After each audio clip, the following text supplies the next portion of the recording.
when both work hand in hand, not as rivals, but as co-stewards of the national trust. In the United States, Mr. President, the Civil Rights Act and the space race were all made possible through executive-legislative cooperation. In Rwanda and Ghana, transformation was achieved through shared resolve between these two arms of government. In South Africa, Mandela's dream was realized through executive-legislative collaboration. The lesson is very clear. Where governance is in partnership, progress follows. But where governance is a contest, the people suffer. Therefore, as we convert 26 years of uninterrupted democratic governance, we must renew our national commitment to foster collaboration between the different arms of government and ignore the critics who decide to term the parliament rubber stamp. But they don't understand why we are here.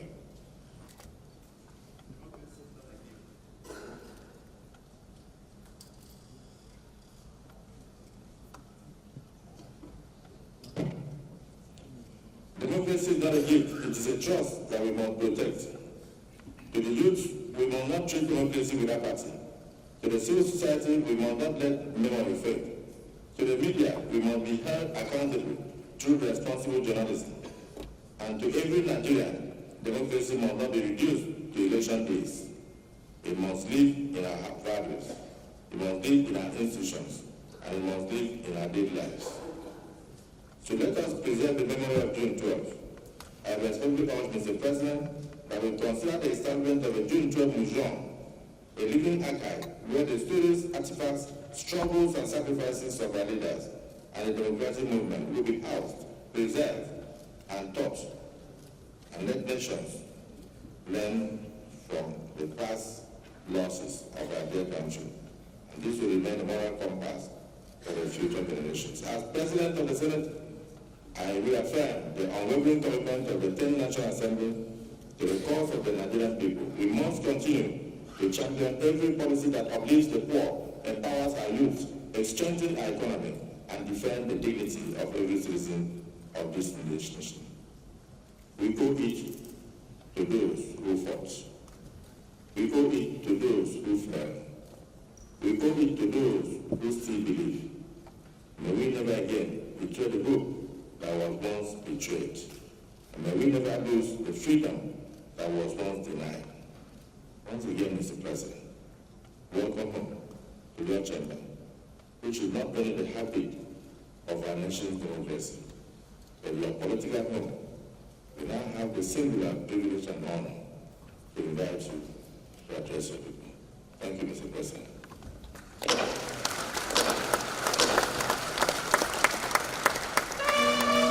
Legislators here present, the National Chairman of All Progressive Congress, Secretary to the Government of the Federation, Honorable Ministers here present, Head of Civil Service of the Federation, Clerk of the National Assembly, all senior government officials, gentlemen of the press, distinguished ladies and gentlemen. We perform honor and stand before this joint session of our National Assembly, the parliament that embodies the will of the Nigerian people. Today, as I entered this grand edifice built from the sweat and toil of our democratic yearning, my heart stirred. It was a blend of accomplishment and resolve. I felt a sense of collective accomplishment when I realized how far we have come as a nation.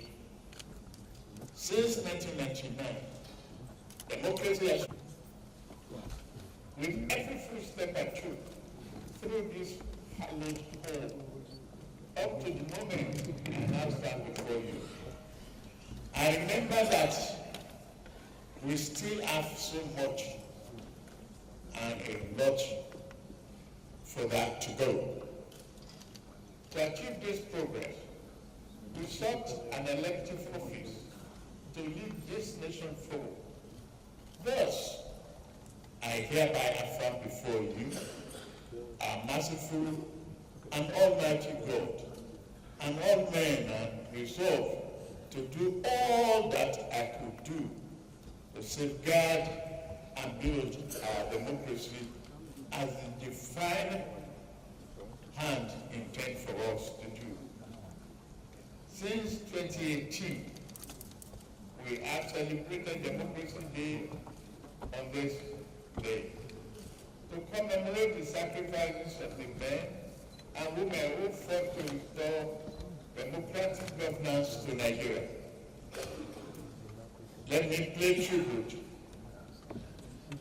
to my predecessor, the former President Muhammadu Buhari, for reaching back into history to rectify a national misdeed by making June 12th Democracy Day and by officially acknowledging Chief M.K. Abiola and his running mate Babangida Kingibe as the victors and duly elected president and vice president respectively of Nigeria after June 12, 1993 election. Year by year, election after election, every time we debate instead of battle, we discuss instead of fight, and argue instead of destroy. We preserve the institution of democracy.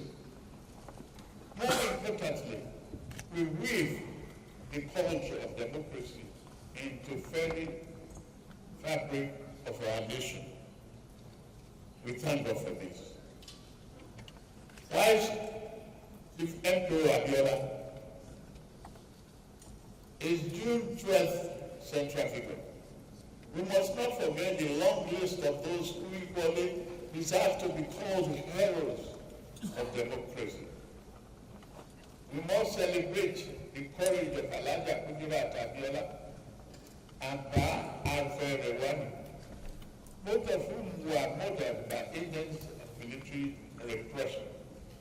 We also remember the many civil rights activists, journalists, and politicians imprisoned, exiled, tossed aside, tortured, and beaten by the military regime.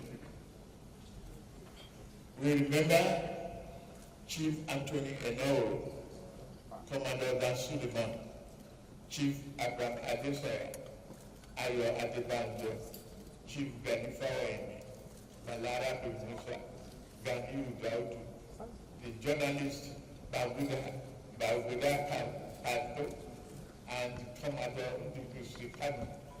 I mention these names not to exclude or degrade the profound contribution of anyone else, but to illustrate through this film and herald the universality of our pursuit of democracy. The struggle was never the province of any one group or section of the country. It was pan-Nigeria in its conception, and it will even be more pan-Nigeria as we strive to perfect it. It is fitting that I come to this chamber, to you. You are the authors of the people's law, and I must be their faithful implementer. While we may not always agree, we must forge a way to work together, because this is what democracy demands of us. I pledge myself to this cooperation and ask that you do the same for the good people of our country.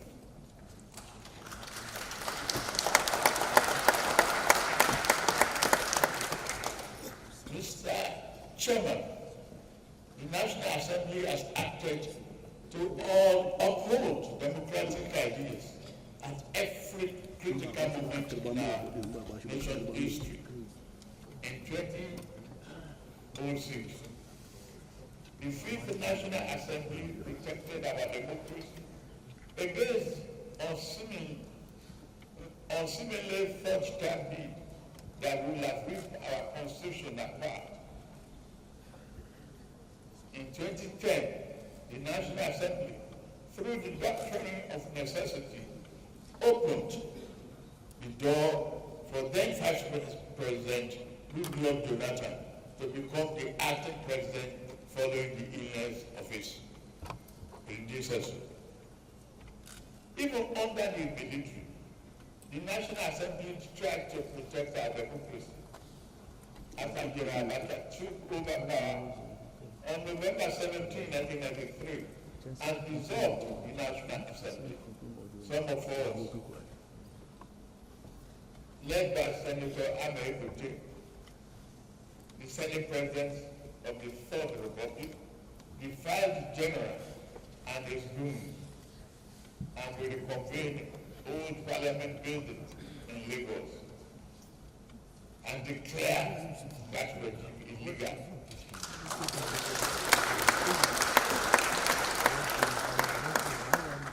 We had the courage to do so, the determination to reinstate democracy, but we were jailed for our defense.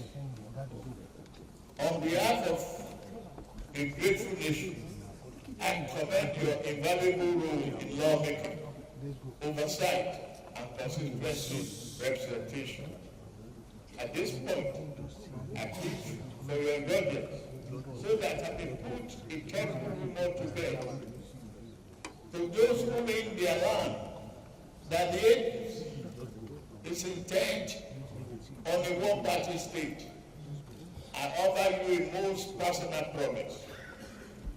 While your land may be as a result of their panic, it rings an error. At no time in the past, nor any instance in the present, and at no future junction shall I view the notion of one-party state as good for Nigeria.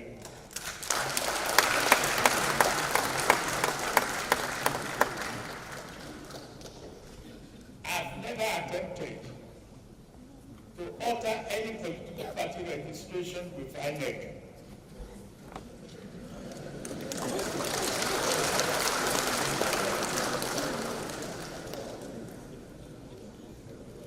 Equally, my dear friends and colleagues, we cannot blame anybody seeking to bail out of a single ship, even without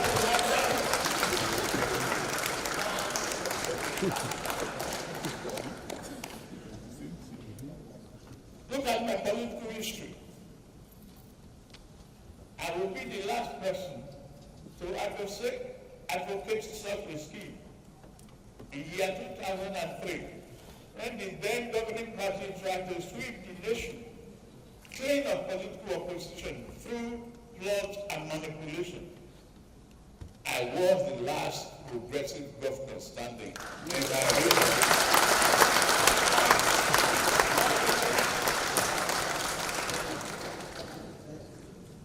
In their numbers, they boasted. In all their numbers and the first grandeur, they boasted of ruling, not only governing Nigeria, but the next half century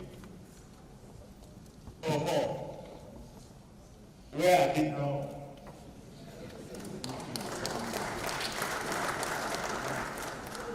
Yet as my allies have been induced into defeat. My adversary held all the cards that what a man could carry. Even with all of that, they could not control my destiny and could not control our national destiny because fate is written from the above.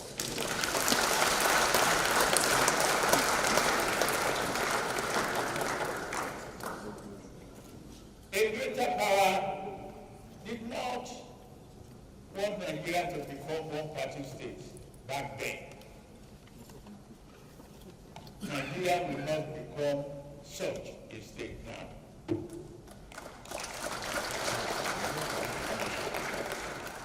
The failed effort to create a one-party state placed progressive political party forces on a trajectory to form the APC.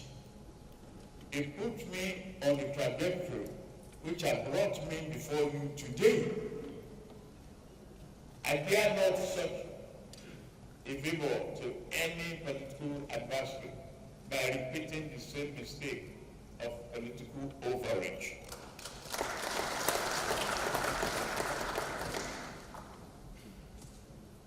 A one-party state is not in the offing, nor should it ever be. That said, we would be guilty of political malpractice if we close our door on those from other parties who now seek to join.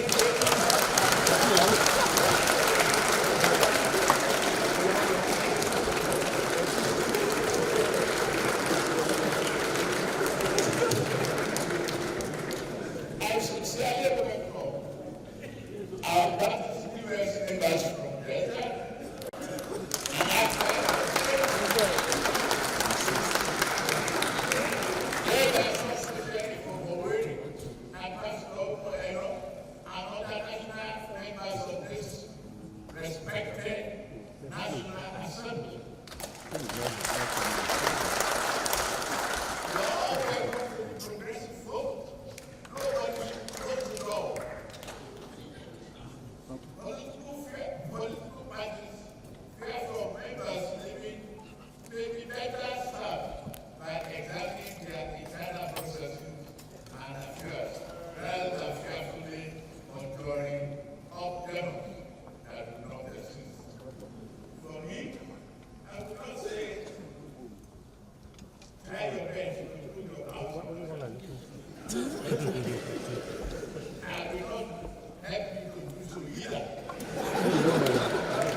Distinguished honorable members of the House, we must work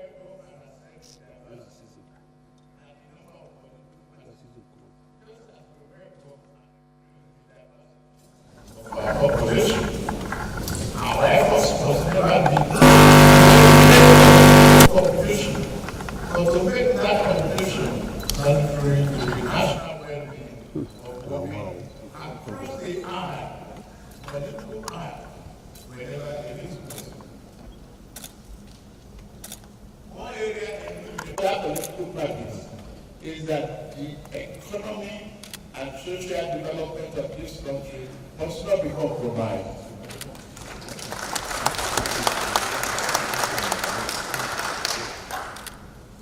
On assuming office, my team and I move to reform our ailing economy.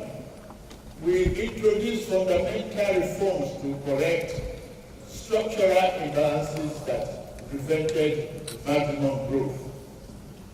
We are already seeing results. The GDP grew by 3.4% in 2024, with quarter 4 hitting 4.6%, the highest quarter growth in over a decade. Inflation is easing gradually, steadying the price of food staples like rice and beans. Our net foreign reserve have increased fivefold, and the naira exchange rate has stabilized.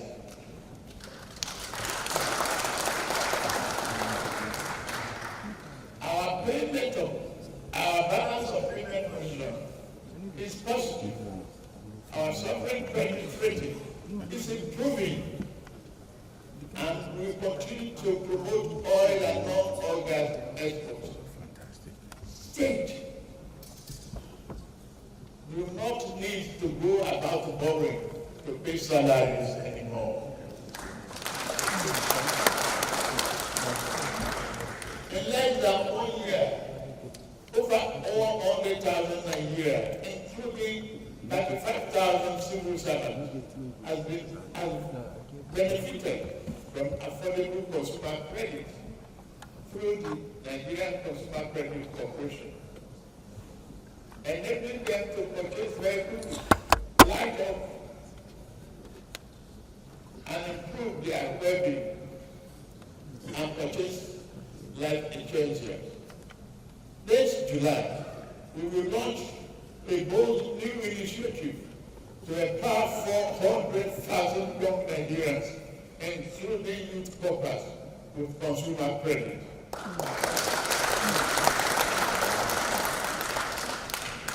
We are committed to giving more opportunities to young people through job creation and skill development. Through such programs as Nigeria Education Fund, NED Fund, we are investing in education and in the greater future of our country, vocational training, apprenticeship, and entrepreneurship to ensure that our youth are job ready and future ready.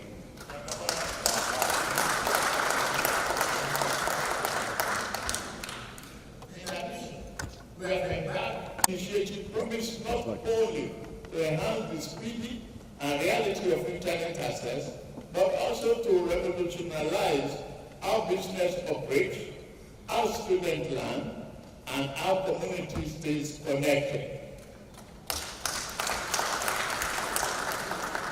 By extending this critical infrastructure, we are empowering entrepreneurs, enabling digital education, and providing the tools for our youth to compete in a globalized economy.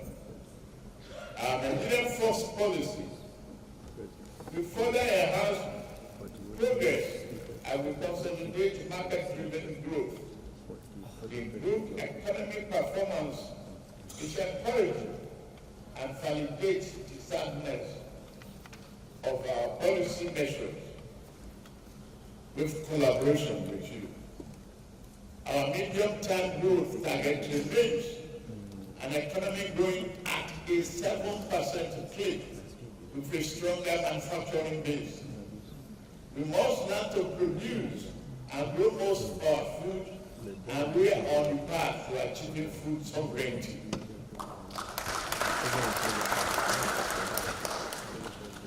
These and other reforms have placed the economy on a more rational footing, where political decisions regarding the large-scale investment are now made. We are making agriculture more sexy by providing tractors, and I ask you, the legislature, to join me as we enter the second half of our term to put forth innovative legislation that further encourages industrial development and job creation in our urban centers, while also drafting laws that improve food security and production. To further underpin our economic vision, we introduced a competitive tax reform package, a vital component of our economic re-engineering. I am deeply grateful to both chambers of this House for your thorough consideration and deliberation of these bills, and I look forward to signing them into law soon.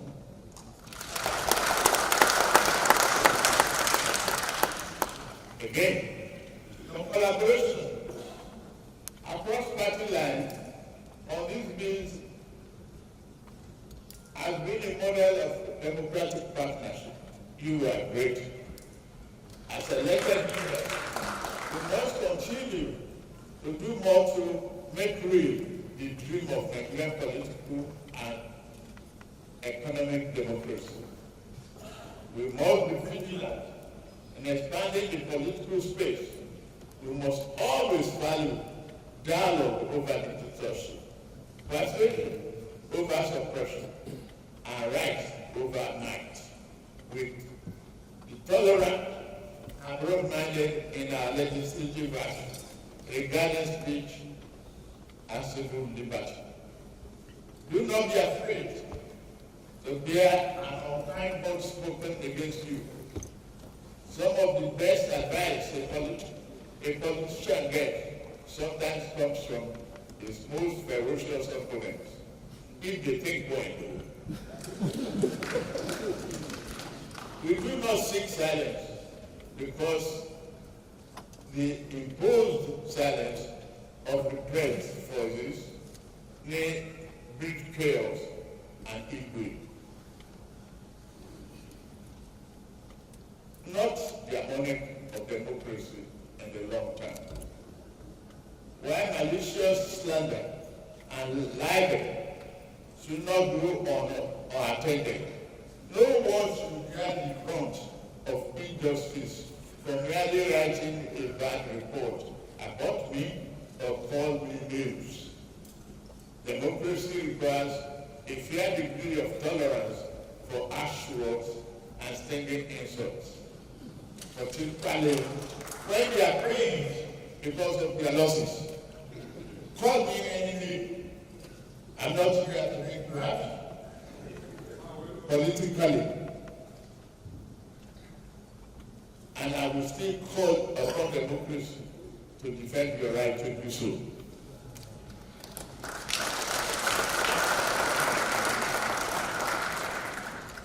Mr. Senate President, Mr. Speaker, distinguished senators and honorable members, our nation is not perfect, but it is strong. Our democracy is not invincible, but it is alive. And this means our dream of a prosperous, happy nation is still within reach and worth fighting for.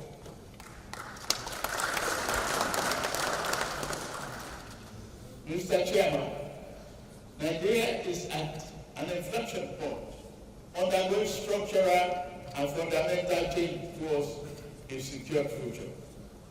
Our administration is fully committed to boosting the economy and productive base through investment in critical infrastructure, roads, expansion of port operation, rail, and power. We are creating a new environment in which industry and manufacturing can thrive. Our tax and fiscal policy reform will streamline taxes, administration, and eliminate burdensome or multiple taxes, enabling our industrialists and entrepreneurs to operate in a more conducive environment. Governments must work and deliver value to the people as part of our tax reform. We have provided small businesses with an exemption of tax, established the Office of Tax Ombudsman, and ensure transparency and protect taxpayers' rights. Digital tools now help us track performance and reduce waste. The diaspora bond and non-resident BVN are bringing Nigeria abroad into national development fold. In line with my promise during the New Year address to the nation, I recently appointed the board of directors of the newly established National Credit Guarantee Company. The company backed with 100 billion naira in an initial capital.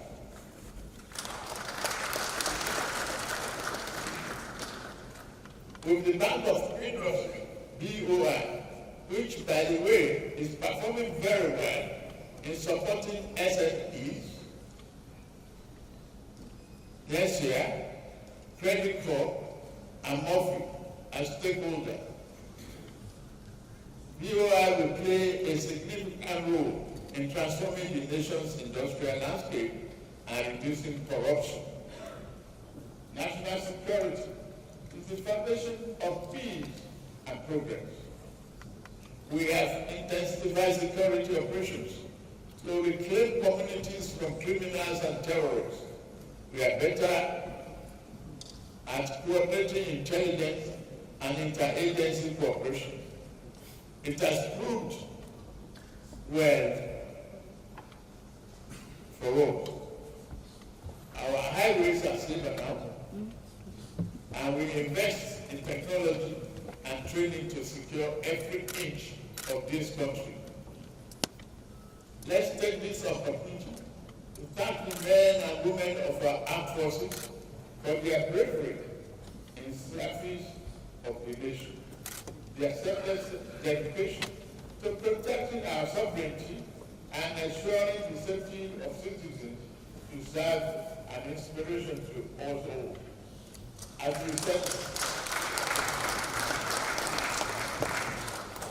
we celebrate the progress of our democracy, we must not forget the difficult role they play in safeguarding our freedom. For their courage and commitment, they deserve not only our gratitude, but also our continued support, prayers, and recognition.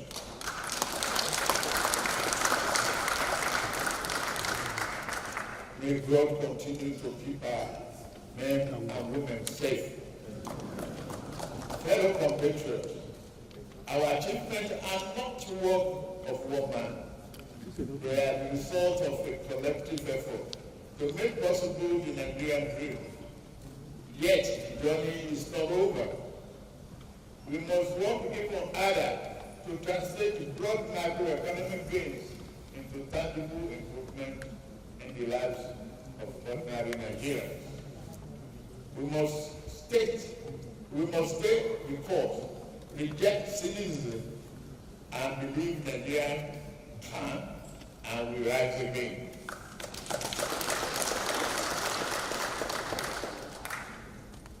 As we mark a 26th year of unbroken democracy, it is right to honor those who have made sacrifices in the past, braving all odds and the bonds to ensure we have a regime of democracy in our country.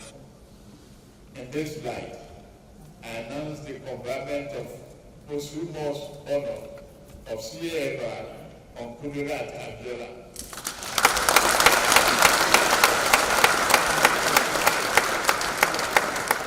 The hero of our June 12 struggle. I also confer posthumous honor on Shehu Musa Yar'Adua,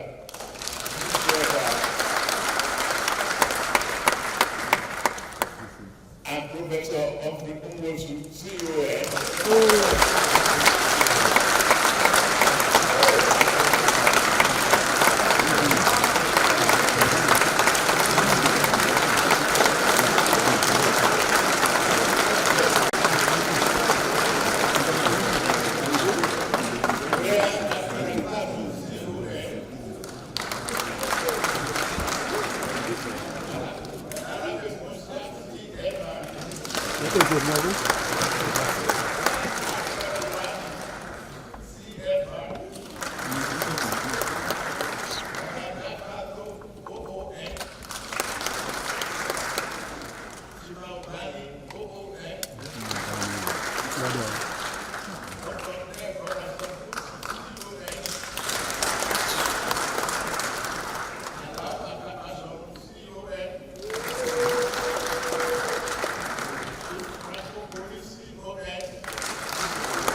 Dr. Johnny Azen, OON.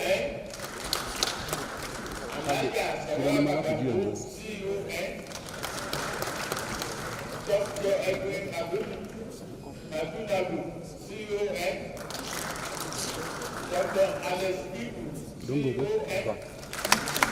Dr. Laiki, CFR. I'm going faster. CFR. Senator Ayofasami, CON. Senator Polycarpumite, CON. And Dr. Nuru Koko, CON.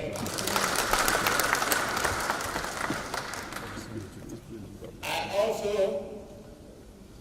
have the honor to confer on Professor Bola Tinubu, CON.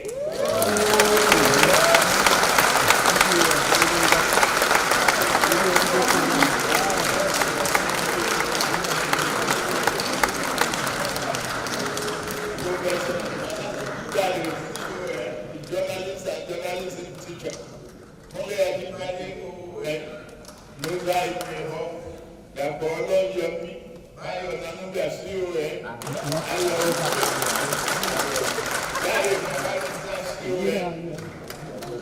Bishop Madi Adam Kuka, CON. Senator Scottish Shehu Sani, CON.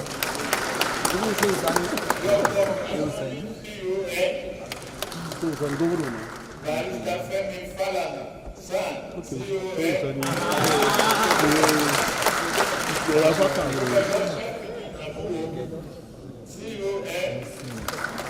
Owela Kenta, OON, Barista Akanem, OON, Senator Tokumo Afukuyomi, CON,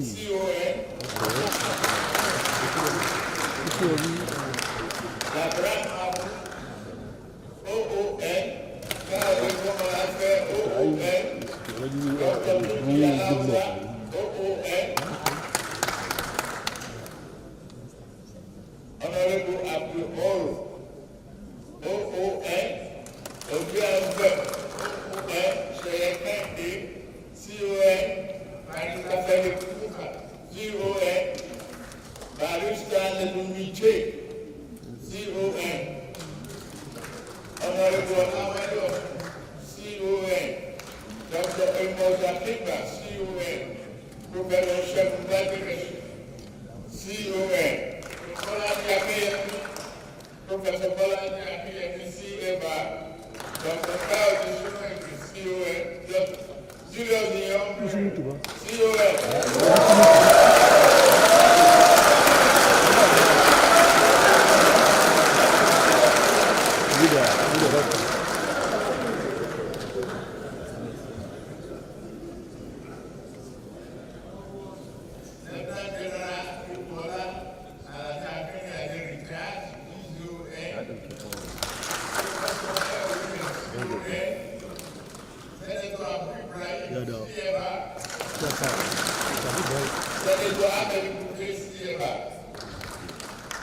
Additionally, I confer the national honor of CON on Okusa Amuka Pegu, a legend and the publisher who remained true to his lifetime calling as he marks his 90th birthday tomorrow. Furthermore, I also confer posthumous national honor on Kemsa River, CON.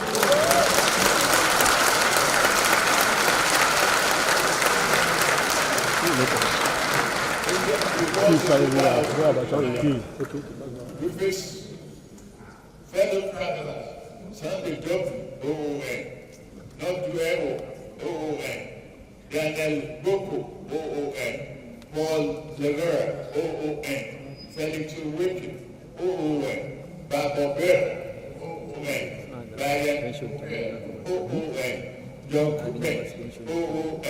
I shall also be exercising that level of mercy under the prerogative of us to grant this national hero a full pardon.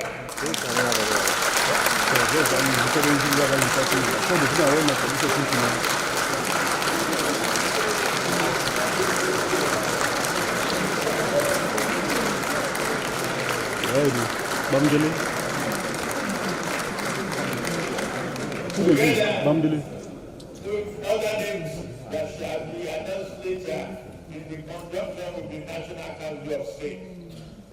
Finally, it is my great privilege to now decorate the presiding officers of this National Assembly with the National Honor Halia announced.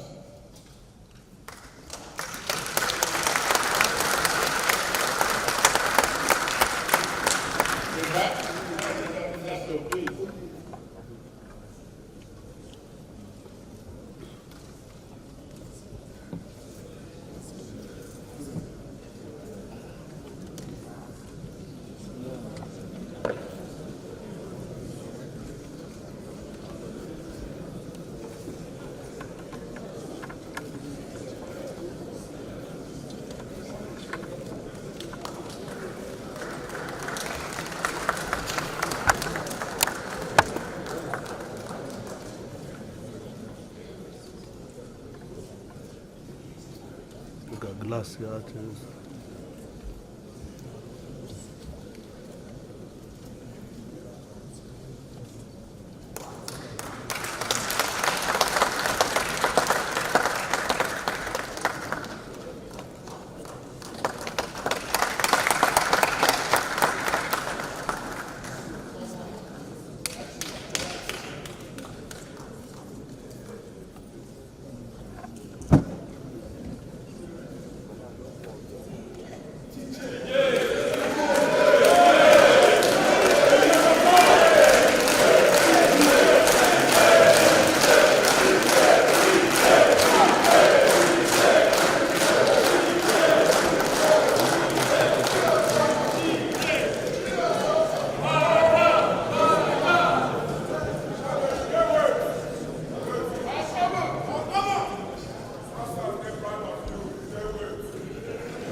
In conclusion, let us rededicate ourselves to joy, freedom, transparency, and accountable government, social justice, active citizen participation, and a just society where no one is oppressed.